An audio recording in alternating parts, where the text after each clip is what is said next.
We started last time talking about the dying speech of Arcite, and we never got past alas, as I remember. We made an excursion, detour off into the White Bass area. We've been talking about the same subject all the time. We've been talking about marriage, which is the central subject of the Canterbury Tales, and we need to return to the speech that I read last time at the beginning of the tape, which begins with that lament on death and ends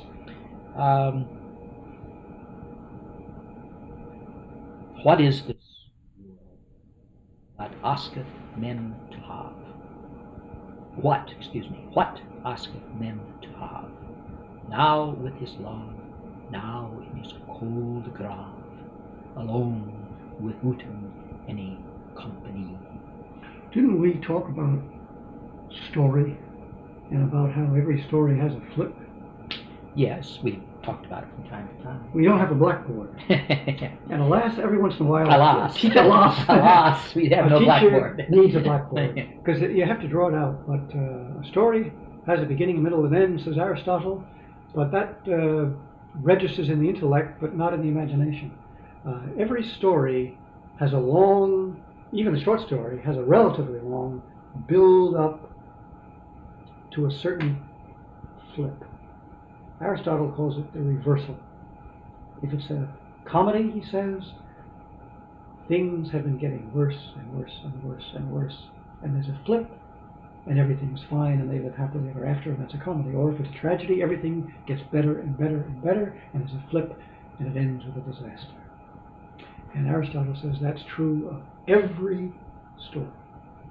And of course, as with Aristotle, I think, always, the modern man says, well, that may be true of many stories. And Aristotle says, no, it's true of every story. He says if it doesn't have that, that isn't a story. It's the story. I mean, Aristotle believed in definitions, and by golly, there it is.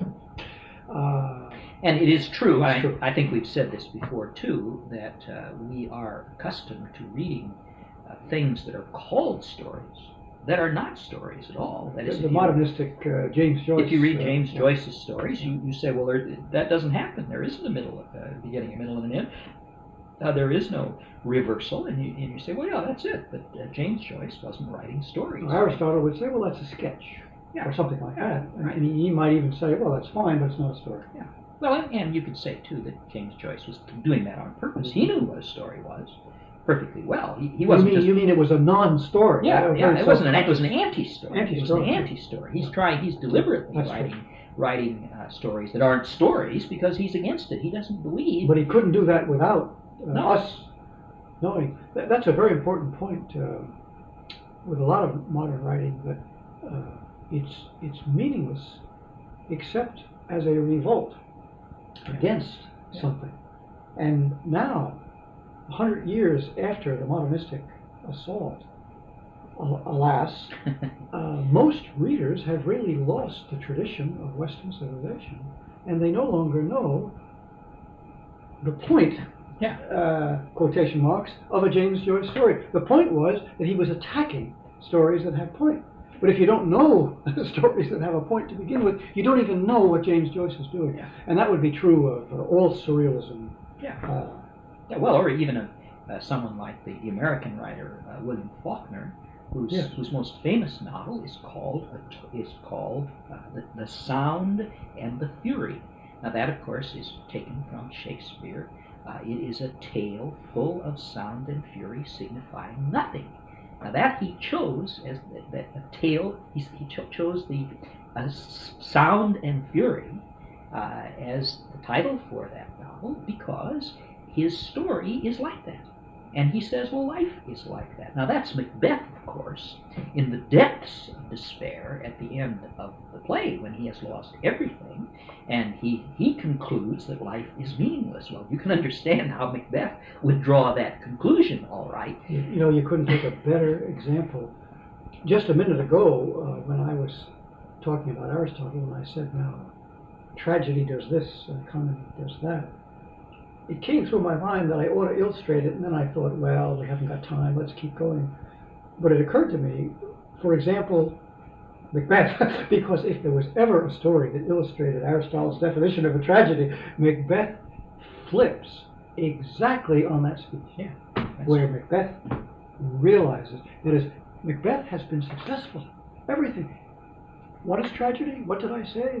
Aristotle said, in a tragedy things get better and better and better and better, and then they reverse and they go to peace as well.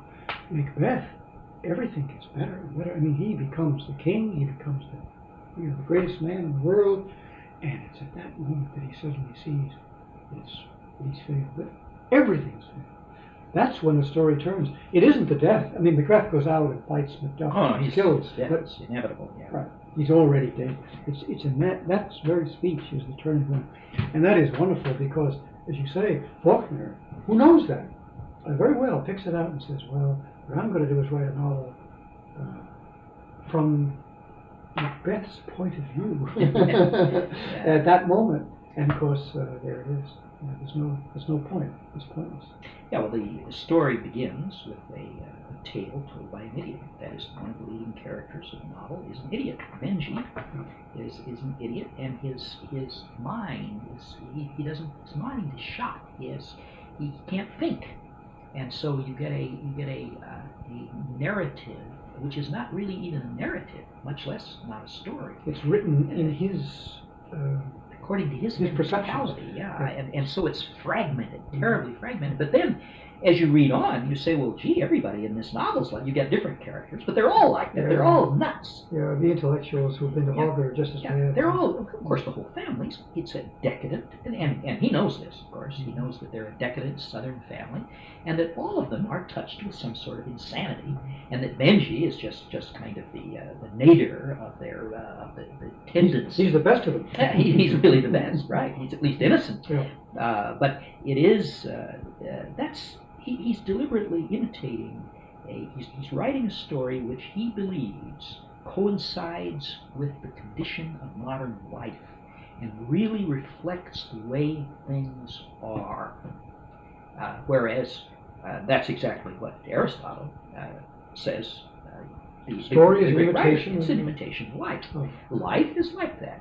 Life has a point. It has a point, or many points. There are stories within the story, but everybody's life is a story, and it has a meaning. There's a beginning, a middle, and an end. Beginning, and a middle, and there is a moment when it peaks.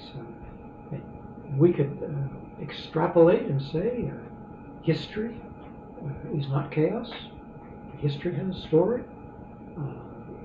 It has a beginning, a middle, and an end. I mean, St. Augustine says this in his great book, City of God.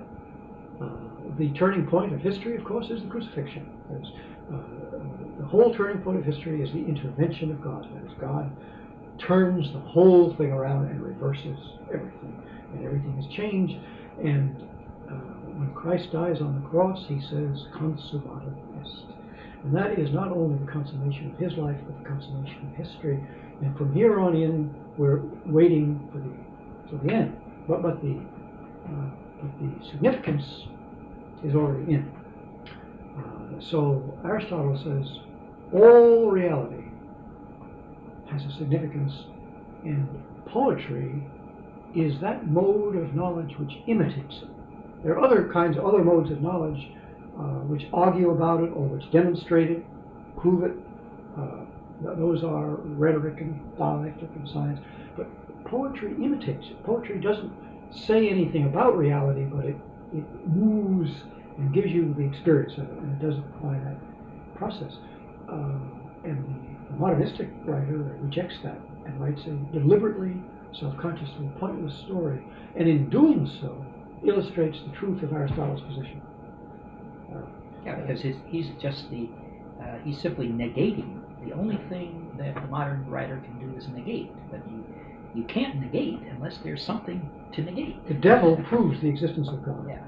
I mean, I deny, he says. I deny. I will not serve. Will not serve. And right there it is. I mean, you cannot say not. You cannot say no without yes. Yes is prior to no. Oh, gee, that's metaphysics, isn't it? That's pure metaphysics. Yes is prior to no. Being is prior to non-being. And non-being doesn't have any existence. And no doesn't have any existence in a certain way.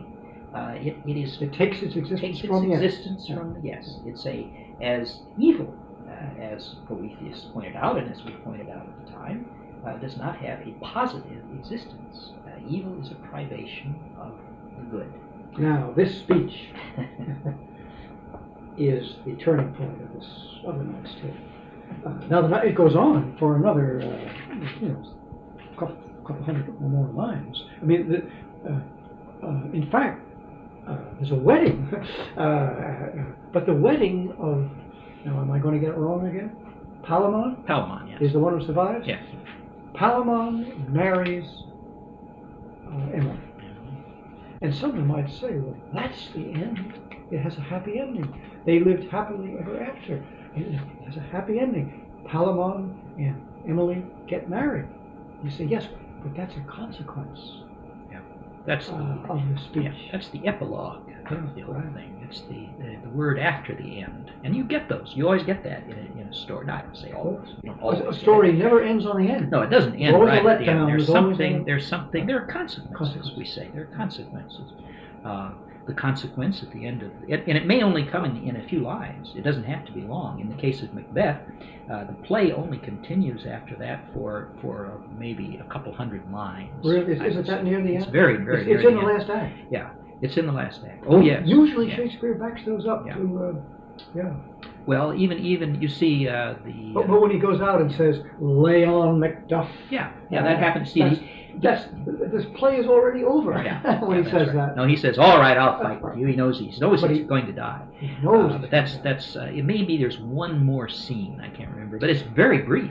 Yeah. They bring in the head of Macbeth. Right. The fight is over, and they bring in the head at the end, and Malcolm comes on the stage, and he has the last word. Yeah.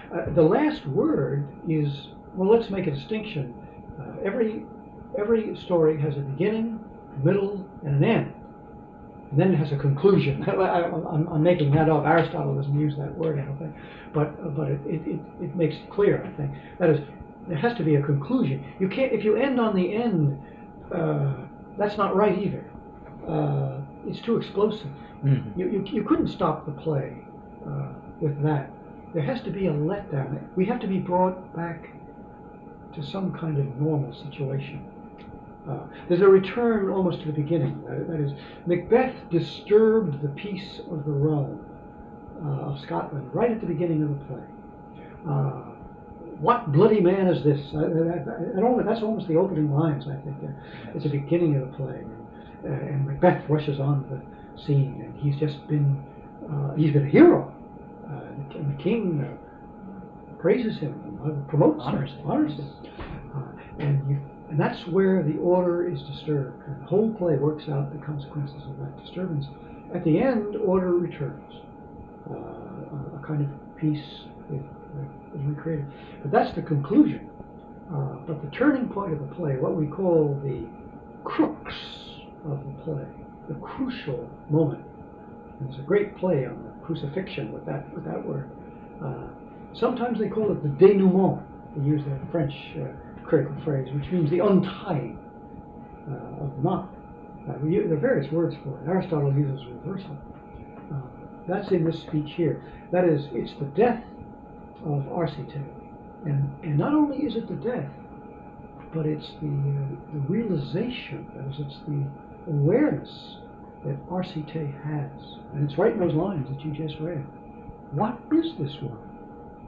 What asketh men to have? Nu with his nu in his cold grave, alone with Uten and a company.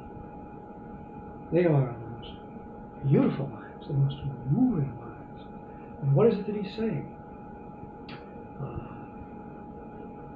The crux, the real meaning of life is death. And he sees that as he's dying. And he sees that, and he goes on to say, to Palamon. You and I have been fighting here. We've been mortal enemies. What's the difference? I mean, it's all swallowed up in there. You remember Socrates? Philosophies of Meditation on Death. Well, here it is. It's illustrated here. And I suppose at this, well, I don't suppose, Arcite doesn't understand that. I mean, Palamon doesn't understand that. He hears that speech, but he doesn't understand it. Yeah, No, well, nobody does. Yeah, well, it's necessary, and as part of the conclusion, that another speech follow, which is the speech of old Aegeus, father of Theseus, comes along, and he utters another very, very famous speech in order to try to console. This is this is the consolation, and he comes along to console Emily and Palamon, because they do not understand, and so Aegeus has to intervene in order to try to restate the thing in a kind of philosophical way. He understands. Yeah. I mean, Aegeus he's a very ancient man. He's the only one Yeah. who understood, who has already seen Yeah. what Because he's a man, he's a philosopher. almost to the grave himself. He's ready to die. He's himself. ancient. Yeah. He's sold that he's the wise old man. That's right. And what does he say? Yeah, well, he says, Richt. I guess I can start there. Richt as there did never man, quod he, that he ne lived in earth in some degree. That's funny. It's so good. It's funny. Yeah. It's stating the obvious. Really stating the obvious. It's beautiful. It's beautiful. Richt so, it's a sentence, Richt as there did never man, quod he, that he ne lived in earth in some degree, Richt so, there lived never man, he said, in all this world that some team he ne did. That is, if just as that no man ever died who that didn't at one time live on the earth, so there never lived a man in this world that didn't die. This is so perfect. This is so perfect. And it's true. It is absolutely true. Chaucer is not the greatest writer who ever lived, but he is the most lovable. He's serious. I mean, I'm sure that Chaucer didn't even mean that to be funny. Oh, no, I don't think so at all. That's a solemn statement. But whenever Chaucer gets solemn, there is something so funny. Even there's something even funny about the Middle English word solemnité. Yeah. The P, the solemn. Solemn.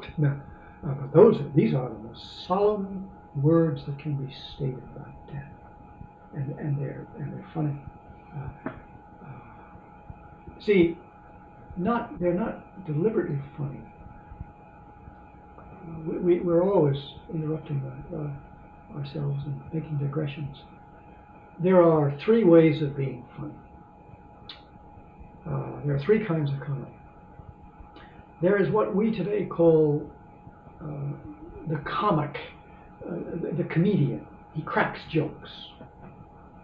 We call it comedy. It's on the television, or there are nightclubs now that specialize. They call them comedy clubs, and I understand. And you can go to them, and comedians come out and they crack jokes one after the other, and they're very funny.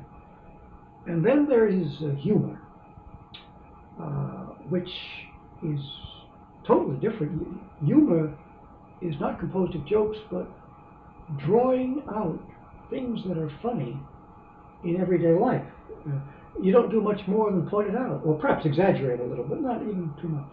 The humorist is a man who just takes ordinary things and points them out, and you get a sort of warm laughter out of it. You say, well, life is like that. Life is funny. You'd say life is very funny. And then there's a satirist whose purpose is ridicule, and ridere means to laugh. And the idea is to get somebody to laugh it down, to laugh it to scorn. And Chaucer is sometimes called a satirist, and he's not. He's a humorist. I think that's the clearest way to put it. That is, Chaucer draws this speech out of everyday life. That's exactly what Aegeus said. And but we find ourselves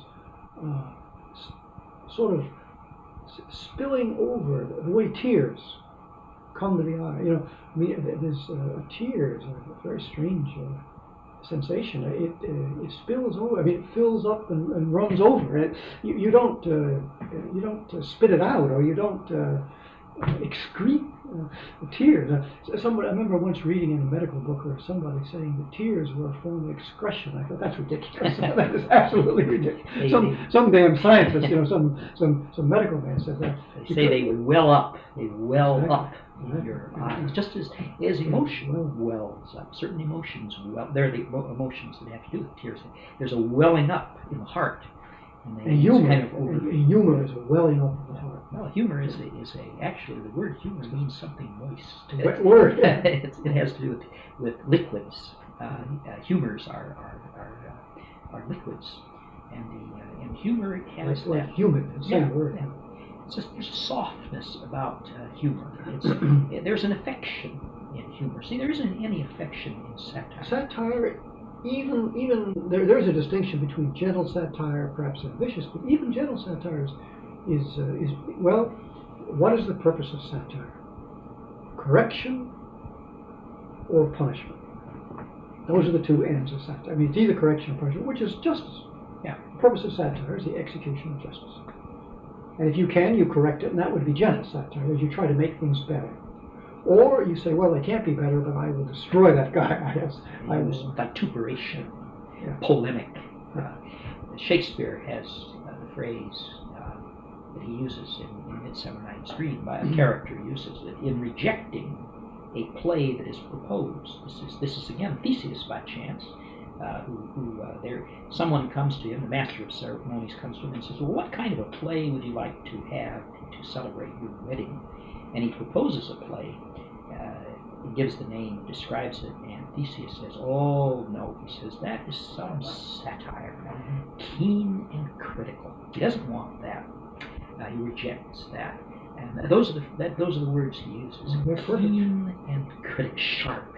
He's talking like keen, like a knife, that cuts and injures to some degree, or corrects, perhaps. Like a surgeon. You can use a surgeon's knife. It either executes, or like a guillotine, or it corrects like a surgeon. Correct, but it hurts. Whatever case, it hurts. It hurts. And keen critical, he says. A word that Shakespeare does not like. Not just the word, he likes the word. Well, Shakespeare he doesn't like the attitude. He never wrote satire. No, his works are not satire. He wrote histories and tragedies and comedies. He never wrote satire. Well, some of his late plays, like Troilus and Cressida, like what's the one about Troilus, about Ulysses? Troilus. No, not Shakespeare. I'm talking about Shakespeare. Whom are you talking about? Shakespeare. Yeah. Shakespeare. No, I'm talking about. This is. It is Troilus. Yeah, it is. Sorry. Well, there's a satiric character in there. Yeah. But I wouldn't say that the play was satiric. Yeah. Well, we could call it. Yeah. It's a rather bitter play. It's bitter. Very uncharacteristic. Yeah, of Shakespeare. yeah, it's bitter. Yeah, whether it's a satiric play or not, it's another. It doesn't matter. I mean, there's a character in there. Yeah, who is they're cited. Who is viciously critical, but I wouldn't say that. Let's say he walks off of the play. Yeah. That's true. Yeah. He gets away from Shakespeare. Yeah. But I wouldn't say that the play was intended. But who knows? Yeah. That's Shakespeare's dark period. There are some dark plays of Shakespeare. Measure for measure. Some people say they're not best by any means. Measure for measure has those qualities. I don't know, but well, certainly you don't characterize Shakespeare as being a satirist. No, I really wouldn't. He uses that word critical. There are satirical passages in his plays. Oh, there always are. Yeah, find them in almost every play. Yes, right. But he's not a satirist. And neither is Chaucer. There's been an attempt made to Chaucer satirist. Maybe somebody even wrote a book with that title. And you can pick out, you can say, well, Chaucer is satirizing the wife of Bath. That is a certain kind of woman, and he's holding her up for ridicule. They even say the priors. Oh, they even say the knight. All right. They say everybody is being held up for ridicule, which is itself ridiculous. Well, that is prima facie, to use the British pronunciation of Latin. There's a whole book on the knight which tries to claim that it's all ironic. which is absurd. Well, there's a whole book on the Aeneid trying to prove that the Aeneid is satire, and that, the Aeneas is really meant to be a despicable person. Yes. Oh dear. Well, let's not get into that. But even more ordinary critics of 50 years ago did tend to say that Chaucer was a gentle, but nonetheless a satiric writer. And I don't think it's true at all. He's not satirizing. If you want to get a contrast, The Wife of Bath is based upon a character that appears in a very famous French poem called Romance of the Rose. And the Romance of the Rose is a complicated case. We don't include it in our course, I think precisely because it's complicated. If for one thing it goes on forever, it's incomplete. If it was ever finished, it's a mess. But it did dominate the imagination of the 14th century. And it occurs in two parts, written by two different authors. And the first author is simply a fantasy writer, a dream allegory about, it was a beautiful love story. It has to do, as the title suggests, with some kind of romance. And the rose, I suppose, is a beautiful girl. Nobody knows what it is. It's an allegory. Poem. But the fellow who wrote that died without ever finishing it, and another writer took it up.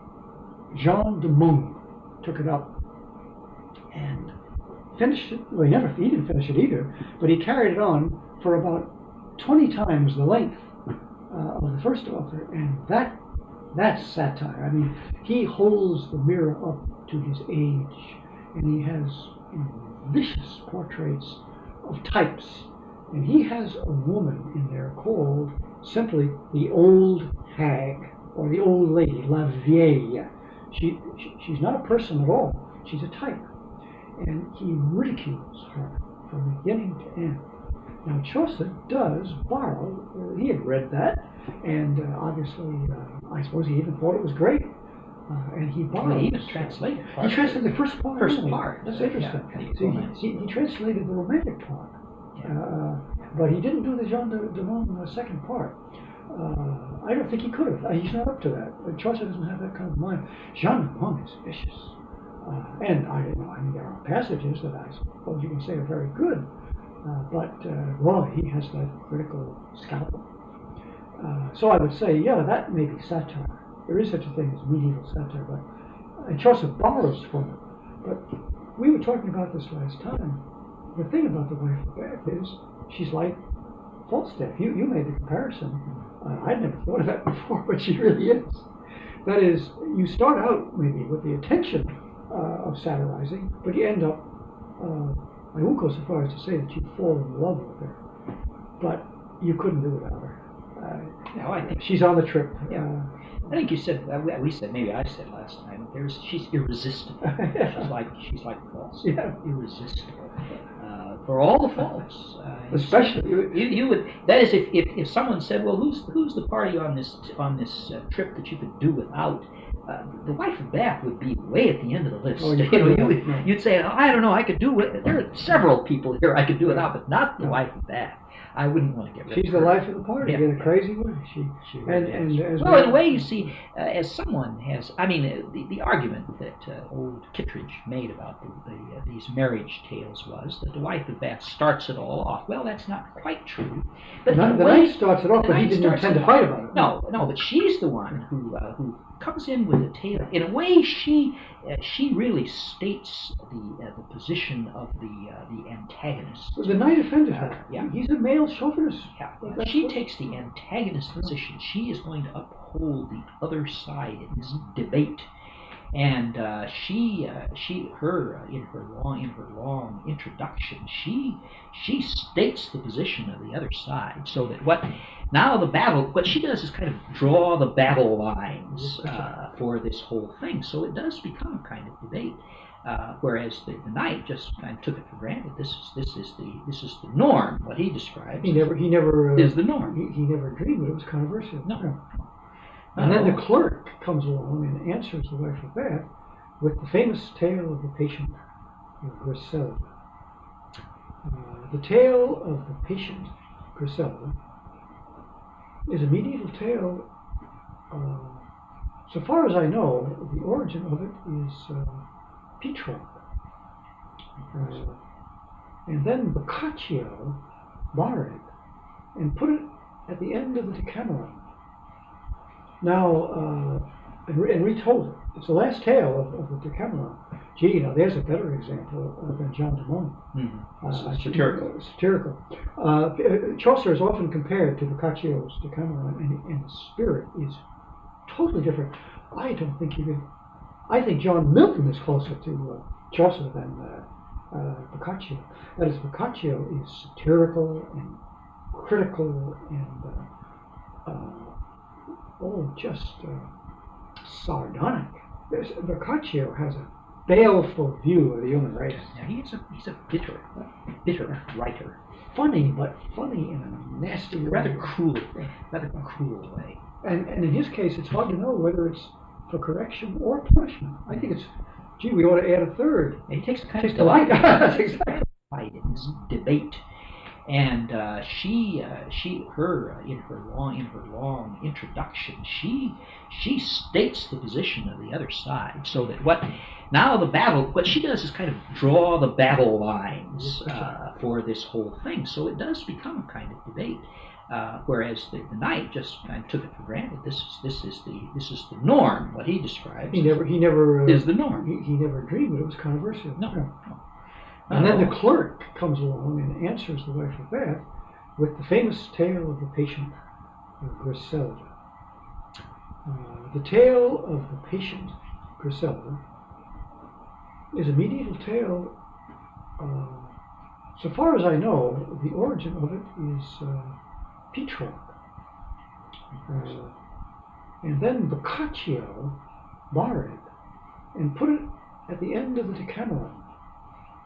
Now, and retold it. It's the last tale of the Decameron.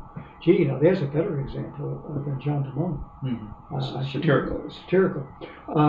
Chaucer is often compared to Boccaccio's Decameron, and the spirit is totally different. I don't think you could. I think John Milton is closer to Chaucer than Boccaccio. That is, Boccaccio is satirical and critical and just sardonic. Boccaccio has a baleful view of the human race. Now he's a bitter writer. Funny, but funny in a nasty, rather cruel way. And in his case, it's hard to know whether it's for correction or punishment. I think it's, gee, we ought to add a third. And he takes a kind of delight. That's exactly what I was going to say. There's a third. The critics don't say that this is not traditional, I think, but I really do believe it's true that there are those who exact punishment in order to correct, and there are those who exact punishment in order to punish, and there are those who do it because they like to hurt people. They just take a delight in it. That's just what we mean by cruelty. Yes. That's exactly what it is. And there is, and that's why I suppose Boccaccio is one of the favorite authors of modern world. He's taken as one of the, and he's pre-Renaissance. He really is a modern. He's someone who was a favorite among those early writers. I mean, he goes clear back, you see, to the time of Dante. So in terms of time, he belongs to the late Middle Ages, as Chaucer does. Chaucer has read Boccaccio. There's absolutely no question about that. And in his naive way, he admires him. He thinks he's marvelous. Well, he told all these great stories, you see. He's marvelous. Chaucer likes the stories. He doesn't give a damn about the irony. Yeah. No, he loves those old stories, those old Italis. And he has read him and enjoyed them enormously. But when he retells those stories, they take on a completely different We were talking before we turned the tape on about what we might do in the next few weeks, trying to bring this long, rambling set of tapes to a conclusion. And we were talking about the modern world, Mr. Quinn. I was thinking maybe we just sort of forget it. Let's just end with Shakespeare and say, well, everything went to hell after that. But Mr. Quinn insisted that we had to talk about it, because we live in it, and besides, it's there has to be a letdown. There has to be a conclusion. We can't end on the high point of Western civilization. But we were thinking about what we might do, and so in a way, I guess our conversation today is a little bit colored by looking forward into the modern world. I noticed as we talked today, we tended to talk about things that are opposite from Chaucer. Yeah. We talked about the anti-story, and we got into James Joyce, and here we are now talking about satire and irony, which is very modernistic. It's true. And at the end of the 19th century, Boccaccio came in with a popularity that it came in with the decadent gay 90s. People like Oscar Wilde and England and I don't know, Huysmans and all those decadents in France. Boccaccio was their hero. The Arabian Nights came in at the same time, because there's a lot of that in the Persian. Who was the Persian? The other guy. Omar Khayyam. Omar Khayyam, who has that spirit again. It's hard for us to believe how popular that stuff was at the end of the 19th century. It swept over the world, and Boccaccio was one of them. There was a French writer named Pierre Louis who imitated Boccaccio and wrote rather pornographic stories. Now, Boccaccio was pornographic too. Yeah, well, that's what I was going to say, is that there is that element of, now you get stories, we have said, in this is an important distinction, that is, you get stories like The Miller's Tale, which are bawdy stories, or other stories that have that bawdy element in it. But bawdiness, we have to make the distinction, bawdiness is not the same thing as pornography. What you get in Boccaccio, and you get in the modern world, are pornographic stories, or to use a more common word, we just call them dirty stories, you know. And the difference between the bawdy story and the pornographic or dirty story is that the author of the pornographic story is taking delight in the very act that he is describing. It's an analog of cruelty. Yeah, it's very, very, it's an analog of cruelty. It's Whereas taking delight. what Chaucer does is he always clearly represents it as a sin, as an error. But what happens is that it's ridiculous. It spills over. It's funny that saying, the analogy with tears again. I mean, Chaucer says, "Now this is a terrible thing." In the Miller's Tale, I mean, look what he did, you know, and you find yourself, well, okay, laughter spills over. Yeah. How many times have we used that phrase, helpless laughter? Helpless laughter. Dickens is full of that. His characters are full of it. Yeah. You just break up. You don't laugh on purpose. You can't. In fact, you usually try to stop. I remember one of the great comedians now, distinguished here a minute ago, the comic from the humor, from the satirical. In our time, comedy has, comedy in the small sense of the comic who cracks jokes. In our time, especially with vaudeville and radio and now television and nightclubs, the stand-up comedian who comes in and cracks jokes is very, very popular. And I remember one of the greatest of those comedians in the last generation was an American comedian named Jack Benny. And Benny always said, the one thing you must never do is crack up yourself. And he spoke how once in his life he was doing a routine with another guy, and they got going, and he said the other guy was so good, and he said that he broke me up, and he looked upon that as, and he said, but it was just helpless. He said it was just trouble. And if you recall, it was one of Jack Benny's greatest routines. It was a guy who imitated a Mexican-American accent. And Jack Benny would come along and say, well, hello, Jose, how are you today? And Jose wouldn't say anything. He'd say, well, is everything fine? And Jose said, si. And that's all he'd say. And so Benny would try it again, and he'd get out of him, si. And he builds this up. He finally said, well, what have you been doing lately? I understand you've been going to visit your sister. What is your sister's name? And he said, Sue. Well, what did you do with Sue? He said, see. Oh, you went to see Sue. See. So you get see. Well, I can't remember the tree, but it's bills.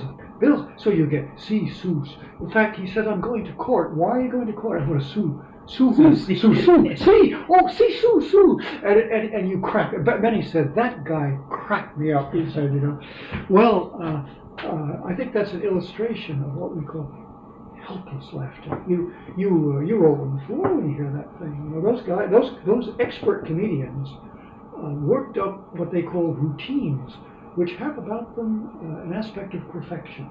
We did talk about this before, I think. We talked about perfection as always being on the edge of funny. Tears of laughter, or tears of grief, or passion. And Chaucer is that way. That is the kind of laughter that he excites as helpless. Now, the kind of laughter that Boccaccio excites is on purpose. That is, it's calculating. It's never helpless. You find yourself saying, ha, ha, ha, ha.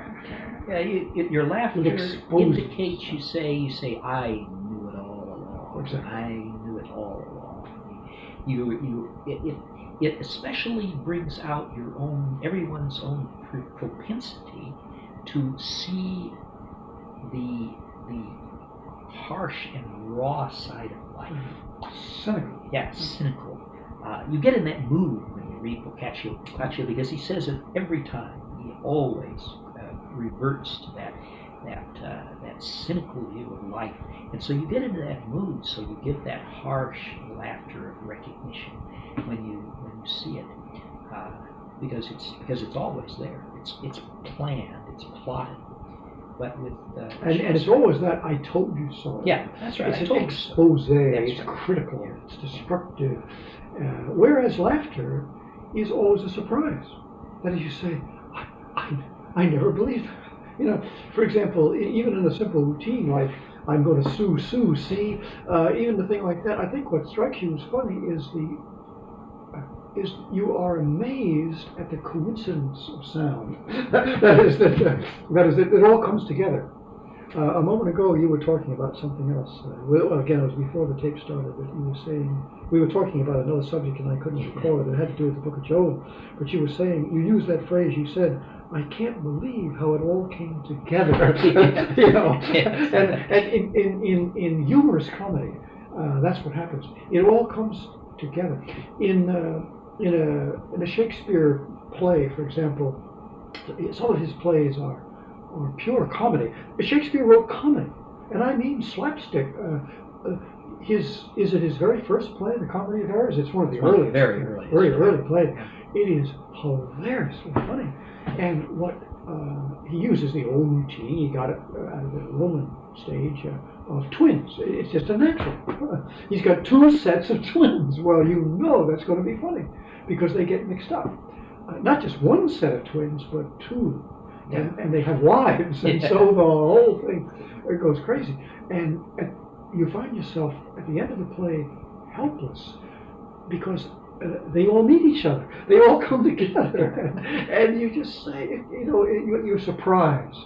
You are just completely overwhelmed by the surprise. My wife and I saw a comedy, modern farce, really modern farce. I don't even remember the name of it, but this guy in this he got hold of one trick, which is having a whole cast of people who are perpetually misunderstanding one another.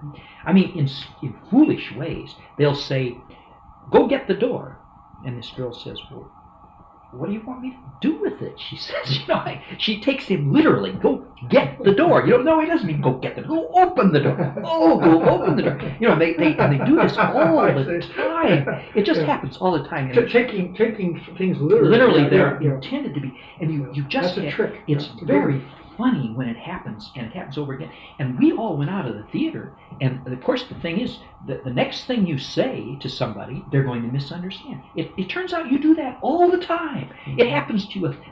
For weeks on end, we'd get into these routines. We'd say, there you go again. That isn't what I meant. What I meant was this. I didn't mean it that way. I meant it this way, And you say, it's misunderstanding. There was a famous comedian, again, in the last generation. Alas, we're old, and I'm old, and I remember things out of the 1930s, and it's not apropos to the modern age, but do you remember George Burns and Gracie? Oh, yeah. I mean, Gracie was dumb. That's right. And that was right. So she always misunderstood whatever George said. That was the whole thing. Yeah. Crazy people are funny. I mean, you have to admit it, and now it's not nice, but crazy people are funny. There's a famous thing. One of the things that certain kinds of clinically insane people do is that they're incapable of metaphor. They take everything literally. And there's a famous, it's in all the books, the clinical books. You have to be very careful when you're around certain kind of people. For example, somebody looked out a window in a lunatic asylum and said, gee, it's raining cats and dogs. And one of the crazy people shrieked and hid under the bed. And you stop and say, well, gee, if it would be, it's probably an appropriate response if it really were raining cats and dogs. And you stop and say, gee, what does that phrase mean? That is kind of a crazy phrase. And that's the literalization of things. That's a comic trick. Plays on words, and twins, mix-ups, misunderstandings of that kind, and you get that in Chaucer all the time. All the time. Misunderstandings. I mean, the Miller's Tale. Now that's the next tale, right after the next tale. We're going to finish talking about Chaucer today. Yes. But in order to do so, we're going to get into chaos. Chaucer never finished either. The Canterbury Tales were never finished. But the Miller's Tale is again one of those hilarious sets of events that it all comes together. Yeah, everything comes together at once. One word. War. It all comes together in one word. And we can't go into it. It's a bawdy tale. Oh, well, not even bawdy. It's not really bawdy. It's vulgar. Vulgar, yeah. It's vulgar. It's moral to a point. Well, everybody gets what's common to them. We used to make an awful joke. He gets it in the end, which is a vulgar thing to say, but it turns out literally to be true.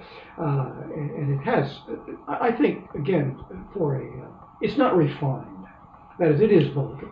Yeah, well, the Miller is not a refined man, and Chaucer lets everybody tell their own story. After all, that's part of this whole journey. Is that everybody can tell? He refers to parts of the body and things that we really. I mean, we're polite society. We're polite people. We don't talk about that. And in fact, it would be out of character if we did. In fact, now there's another thing about Boccaccio. See, Boccaccio is a very refined Florentine gentleman from the upper classes, and he talks as if he was the Miller, and he has no right to that. I remember our old colleague Frank Knock used to say to some of the students when they would use dirty language, he'd say, "Where have you been? You have no right to those words." He'd say, what did you ever do to deserve to use those words? You're not a truck driver. You're not a soldier. You're not a sailor. Look, you're a college student. You don't have a right to those words. The Miller has a right.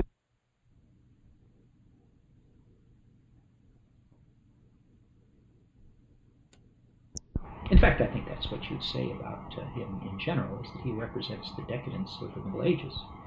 But there's a decadence in aristocrats who get together and tell low stories. That is, they tell the Miller's tale, and they all laugh in that sophisticated way. And of course, this tells you a great deal about the society, about medieval society. That is, the society of Chaucer is a society where the Miller can not only tell his tale to other Millers, but he can tell it to the prioress and to the knight.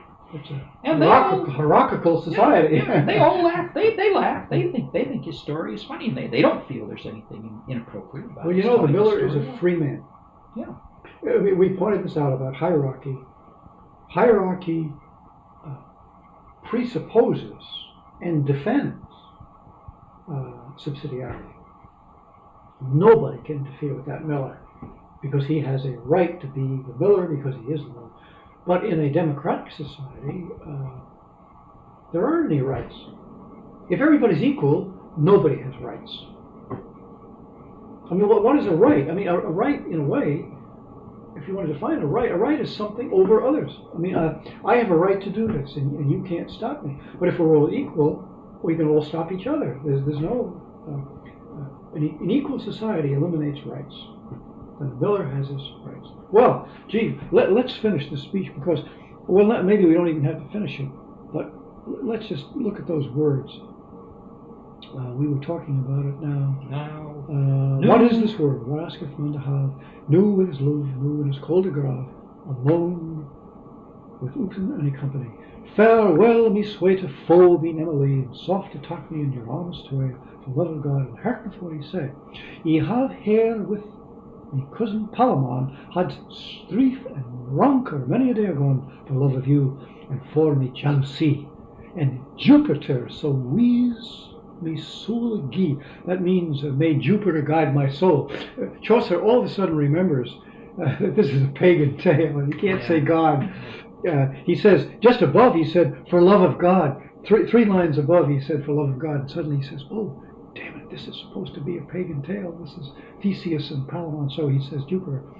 But he means, of course, may God guide my soul. To spaken of a servant properly, with all the circumstances troublingly. That is to say it. Now, we can't skip over these words. I mean, gosh, every one of these is important. What is a servant? See, what is a slave? I mean, in this hierarchical society, what is the man who is in the lower class? A servant. Well, listen to what he is. To spaken of a servant properly. Every one of those words is chosen. Belongs to him. It's his own property. It belongs specifically to him. Chaucer, I don't know where he got his education. It's as mysterious as Shakespeare's. He never went to college. Some people think he went to law school. We don't know. But somewhere along the line, he studied scholastic logic. I mean, these words are chosen very... I mean, the use of the word properly there is very precise. To spaken of a servant properly, with all circumstances true. That is to say it. Now, in my text, there's a comma there. We would put a colon. That is to say. Now, these are the properties of a servant. What are the properties of a servant? Aristotle defines the word property as that which is everywhere and always present in the thing. That is, an accident of something is maybe usually there, but it doesn't have to be. For example, hair is an accident of man, not a property. I mean, you can go bald, but on the other hand, normally you at least will have it. But a property is something that you cannot be a man and not have it. And the example Aristotle gives, and so far as I know it's the only one that anybody ever gives, is laughter. Man is an animal who laughs. It's a property of man. Okay, what are the properties of a servant? Now listen to them. Truth, honor, knighthood, wisdom, humbleness, estate, and hey, kindred, freedom, and all that belongeth to that art. That would call for a very long commentary. We haven't got the time. We don't have enough world enough in time. Meditate those words and talk about all of those. And never lose them. Yeah. Yes, I know there's a poem by Ben Jonson where he doesn't mention all of those properties, but he mentions a lot of them. Freedom, he talks about especially, and truth, honor, freedom. He's talking about exactly the same thing. This is 300 years later. They're still. Well, Jonson again was trying to hold on to it. Yeah, He saw that it was going. And yes. he tried to revive it almost. Yeah. But those you need to reflect on those words. They're and alas, they're not easy to understand. Especially freedom. I think Freedom is totally probably one of the least easy. He calls it an art. Yeah. And all that longeth means belongs to. He says freedom and all that belongs to that art. And art, in that case, modifies freedom. Freedom is an art. Oh, gee, I don't know. I'm afraid that escapes me. I don't remember. I've never read a commentary on it. Those lines reflect, if you go back to the prologue, when a knight is first described, almost the same words are used of him personally. That is way back at the beginning of the prologue. The first person described is the knight. And I don't know whether, did we quote those lines? They're very, very great. Chaucer describes the knight, he says, a knight, a knicht there was, and that a worthy man, and so forth, and it goes on and on. And where the heck are Knicht they? there was 43, and that was Chinese. Trouth. Oh, here, Trouth and Anur, 45, 46. Truth and honor? Yeah, Freedom 40, and courtesy. Is that it? 46. Yes. Truth, Anur, Freedom, and courtesy. He says the knight had these, again, he didn't use the word properties, but that's what he means. Yeah. Trouth, Anur, Freedom, and courtesy. Oh, aren't they beautiful words? You again, tears really do well up in when you read those words. Truth and honor, freedom and courtesy. Oh, gee. And then a little later on in the same speech, he says he was a very powerful gentle connect. And very means true. Yeah. Very just means true. That's verre. Verre. You pronounce it verre, that just it has to do with veritas. That's where we get our word very. You can see what's become of the word very. It's just an intensive now. Whereas when he says he was a verre, it means he was a true knight. Lived up to the definition. Lived up to the definition. To the idea in the mind of God. Everything exists in the mind of God. What does St. Thomas call that? The exemplar. Yeah, the exemplar. And he lived up. he lived up to the exemplar. That is, God had in mind a knight. Now here, in this speech, as he's dying, you see, our sight has. We say this about dying people, that some dying people, it isn't true of all of them, but some of them are given a kind of vision of the next life. That is, they almost have the lumen gloriae. They haven't got it yet, but they have a kind of a prophetic vision. It's why people listen to the last words of people. There's a whole literature of famous last words. Dying people, their secretaries sit down. In the lives of the saints, you get this over and over again. It was his last words were, because dying people, or some dying people, are given this grace that they're able to speak prophetically to this world. Isn't that even true in a law court? That is, a dying witness is considered to be the highest kind of witness because he wouldn't lie. He had nothing to gain. I read that somewhere. If you can get a testimony from a dying witness, a deposition, because obviously you can't bring him into court, but the deposition of a dying witness, a deathbed confession or is considered testimony. Is considered very strong in a court of law, just on a natural level because they have nothing to lose, but on a supernatural level is a sort of a vision. And so we get here a kind of a vision here. Arcite sees things that the others don't see. Gosh, what a beautiful that is. Truth, honor, knighthood, wisdom, humbleness. I guess we have to underline.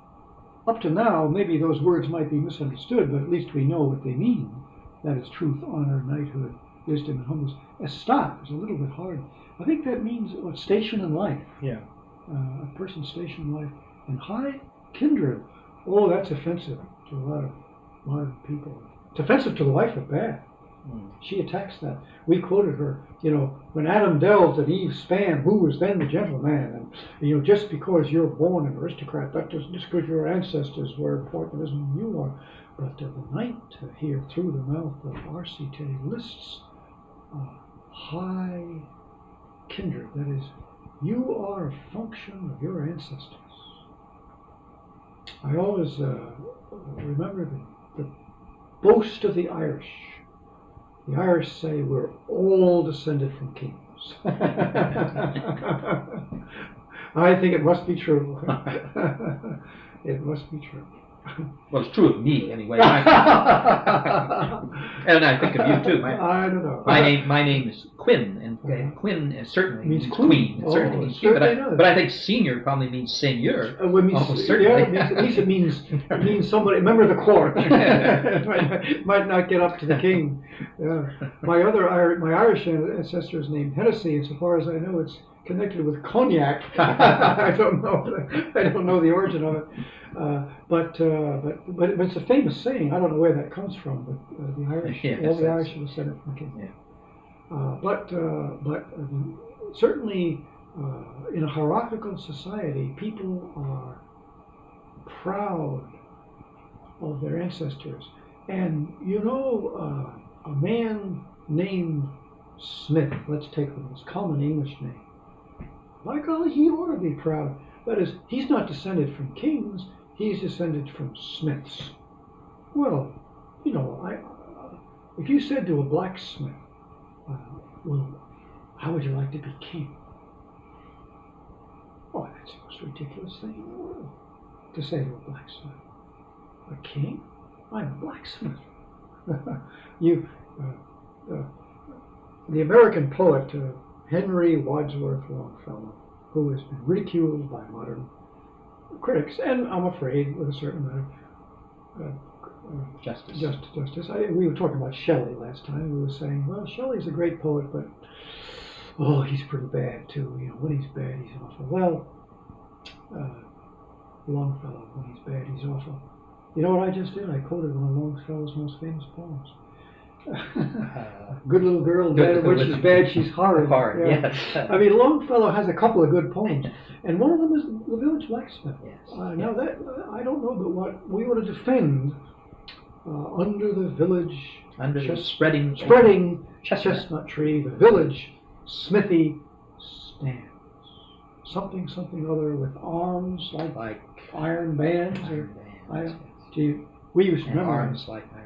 We memorized that in our childhood, and you can say, well, it's a little bit corny, but by golly, give old Longfellow his credit. Once upon a time, that was true. I mean, the village blacksmith was a